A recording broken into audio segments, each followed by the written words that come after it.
Let me guess, you have been browsing the internet, seeing big profits people have made lately in cryptocurrencies, and starting watching YouTube videos about how to make your first million in 1 week, so you don't miss out. Or maybe the better approach, you want to learn what these cryptocurrencies actually are and how do they work, so you can make that back later. All cryptocurrencies work on one and only technology called blockchain. This is what also distinguishes them from normal currencies.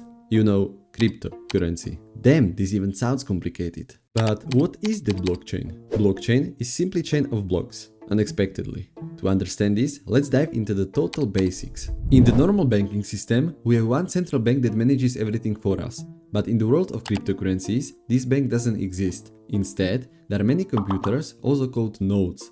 These nodes communicate with each other and they are responsible for running cryptocurrency network. This system is open, so everyone can become a node, even your grandma Ali. Every node in this network has a database containing information about everything.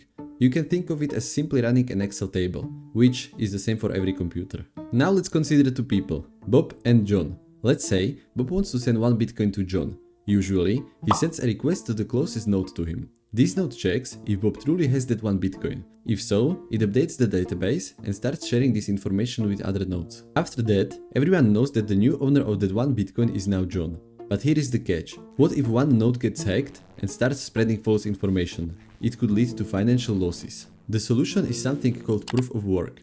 Every 10 minutes, the database of transactions has to be closed into something we call a block, and every node in this network competes on who closes the block as first. It works like this. They collect all the transactions and add a unique number, known as unknowns. Then, they apply a hash function to these parameters. The hash function has a key advantage. It's a one-way process, making it impossible to reverse. You simply have to keep changing the nodes until you get the final hash you are looking for. It's really that simple. You just need to try millions of nonces to get the final hash, which requires a computing power. Once the final hash is found, node yells at everyone, "Hey, I found the solution. I'm closing this block."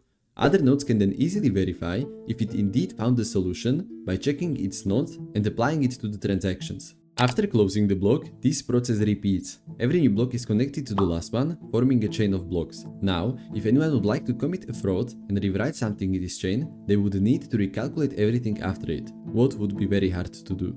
And now you may be asking, why would anyone run these nodes? The first one to close the block gets rewarded with cryptocurrency, for example with Bitcoin. This process is also called mining, and the nodes are called miners. That's it for today's video. If you enjoyed it, don't forget to smash that like button and subscribe to my YouTube channel. Thank you guys for watching and have a nice day.